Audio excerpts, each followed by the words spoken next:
Welcome students, study at the rate Uttarakhand के online platform में आपका स्वागत है। हम लोग पर्यावरण एवं पारिस्थितिकी की क्लास को लेकर चल रहे थे, जिसमें हम लोग जैव विविधता को बड़े अच्छे लेवल से डीपली स्टडी कर रहे थे।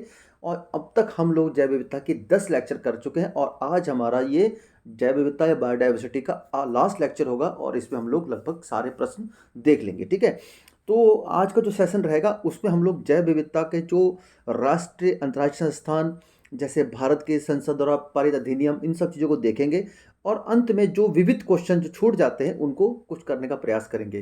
अच्छा, आज की क्लास स्टार्ट करने से पहले आपको मैं बात बताना चाहता हूँ कि आज की क्लास का लेवल थोड़ा सा अप है, क्योंकि मोस्टली क्वेश्चन जो हैं यो यूपीएससी के रहेंगे, स्टेट पीसीएस के रहेंगे।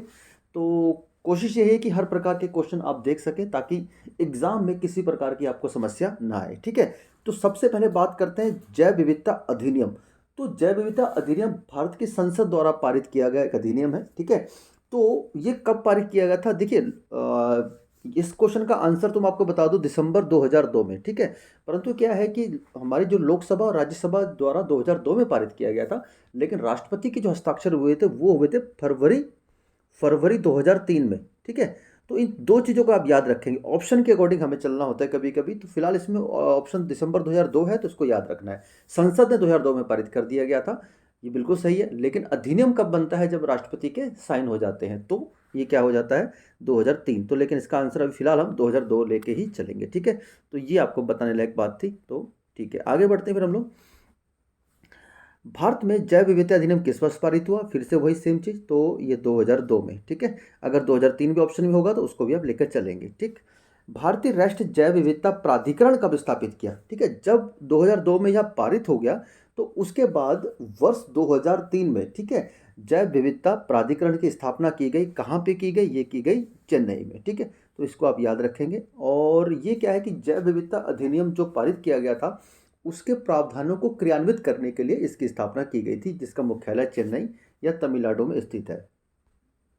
ठीक है, अब थोड़े क्वेश्चन का लेवल देखते हैं। अच्छा है, बर्ड लाइफ इंटरनेशनल की बात करें, ये यूपीएससी का प्रश्न है। ठीक है, बड़ा अच्छा प्रश्न है और यूपीएससी के प्रश्न आने वाले स्टेट एग्जाम्स के लिए इंपॉर्टेंट हो जाते हैं, ये हमेशा याद रखिएगा। ठीक है, तो बर्ड लाइफ इंटरनेशनल नामक संगठन के संदर्भ में निम्नलिखित कौन से कथन सही है, यह बात करनी है हमें।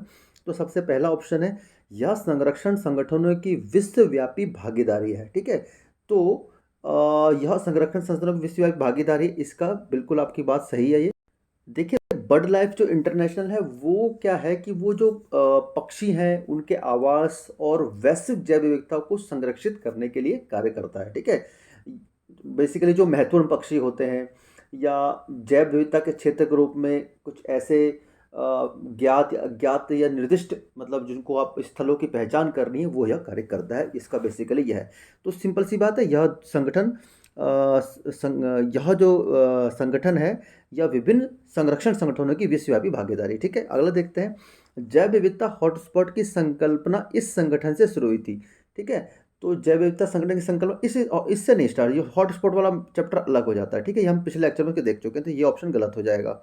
ओके, यह महत्वपूर्ण पक्षी एवं जैव विविधता क्षेत्र important bird and biodiversity areas के रूप में ज्ञात और निर्दिष्ट स्थलों की पहचान करता है, ये बिल्कुल सही है। ठीक है, तो पक्षियों के संदर्भ में और जैव विविधता क्षेत्रों के संदर्भ में ठीक हो जाएगा। तो ऑप्शन 1 और 3 हमारे ठीक हो जाएंगे, तो ऑप्शन सी लेके चलेंगे। ठीक है, अगला देखते हैं हम लोग, ये भी यूपीएससी का प्रश्न है। निम्नलिखित अंतर्राष्ट्रीय करारों पर विचार करिए। पहला है, खाद्य एवं कृषि हेतु पादप आनुवंशिक संस्थानों के विषय में अंतर्राष्ट्रीय संधि। ठीक है, तो ठीक है, आगे देखते हैं, मरुभवन का सामना करने हेतु संयुक्त राष्ट्र अभिसमय। ठीक है, और विश्व विरासत अभिसमय। तो इनमें से क्या है कि कौन सा जैव विविधता से संबंध रखता है, तो हमें इसको निकालना है। ठीक है, तो जैव विविधता, इन तीनों की तीनों जो संगठन है, ये खाद्य एवं कृषि पादप आनुवंशिक संस्थानों के विषय में अंतर्राष्ट्रीय संधि, मरुभवन और विश्व विरासत अभिसमय, ये तीनों के तीनों जैव विविधता से संबंधित हो जाएंगे। ठीक हो जाएगा।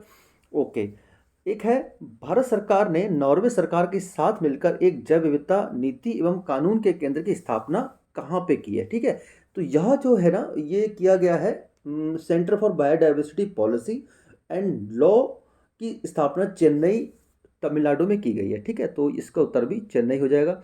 अब दो चीज़ याद रखिए कि जो जैव विविधता प्राधिकरण है वो भी चेन्नई में है और एक जैव विविधता नीति एवं कानून केंद्र ये भी चेन्नई में। तो इन चीज़ों को ध्यान में रख चल सकते हैं। ठीक है, ओके, अब आगे देखते हैं हम लोग जैव विविधता, जैव सुरक्षा, बायोसेफ्टी का कार्टेजना प्रोटोकॉल क्या है। ठीक है, ये बहुत इंपॉर्टेंट है, ये यूपीएससी 2009 का प्रश्न है, लेकिन कहीं ना कहीं मैं आपको बता दूं ये स्टेट पीसीएस में टकराने वाला है आप लोगों से। ठीक है, आप याद रखिएगा ये कार्टेजना प्रोटोकॉल बहुत इंपॉर्टेंट है। ये बेसिकली क्या हुआ था कि जब जैव विविधता पर संयुक्त राष्ट्र सम्मेलन को दलों का 10वां सम्मेलन जापान में कॉन्फ्रेंस ऑफ पार्टिसी कॉप जो 10 की आयोजन किया गया था, 2010 में आयोजन किया गया था।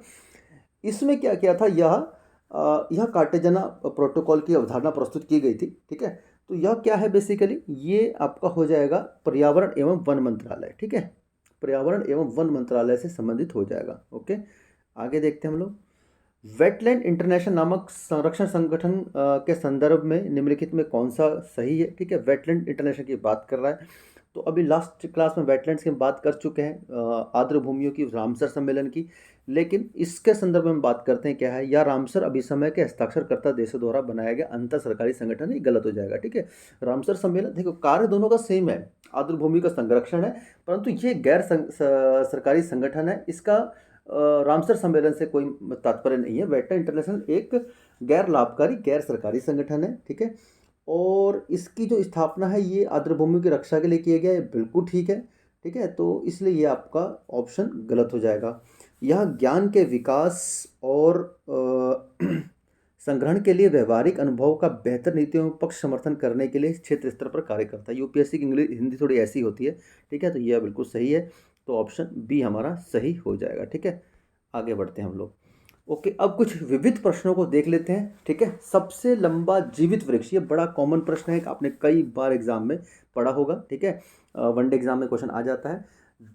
यूएसए के कैलिफोर्निया में स्थित है और 2019 के एक इसका मापन किया गया था, तो अभी इसकी ऊंचाई 116 मीटर के लगभग है, तो ये सिकोया वृक्ष हो जाएगा। ठीक है, अगला देखते हैं, निम्नलिखित में कौन एक किसी प्रजाति के विलोपन के लिए उत्तरदायी नहीं है। ठीक है, तो उत्तरदायी नहीं है वो क्या क्या बोलते हैं, व्यापक निच कर्मता। ठीक है, बड़े आकार वाला शरीर, संकुचित निच, आनुवंशिक भिन्नता की कमी। ठीक है, तो उत्तरदायी नहीं है, तो देखो कर्मता मतलब उसकी एक्टिविटी की बात की जा रही है, इसे बोलते हैं व्यापक निच को इंग्लिश में बोलते हैं ब्रॉड निच। ठीक है, तो कर्मता जो होती है वो प्रजाति के विलोपन के लिए उत्तरदायी नहीं है। ठीक है, बाकी सब चीज़ें जैसे बड़े शरीर, बड़े आकार वाला शरीर ये हो सकता है, संकुचित नीच ये हो सकता है। ठीक है, आनुवंशिक भिन्नता की कमी ये हो सकता है, बट ये नहीं है। ठीक है, बात समझ गए आप। ठीक है, अच्छा, ये वेरी मोस्ट इंपॉर्टेंट क्वेश्चन है, ये भी आप याद रखिएगा, वनडे या किसी एग्जाम में टकराने वाला है। ये है तो यूपीएससी का प्रश्न, लेकिन बहुत इंपॉर्टेंट है। ठीक है, बड़े ध्यान से इसको पढ़िएगा।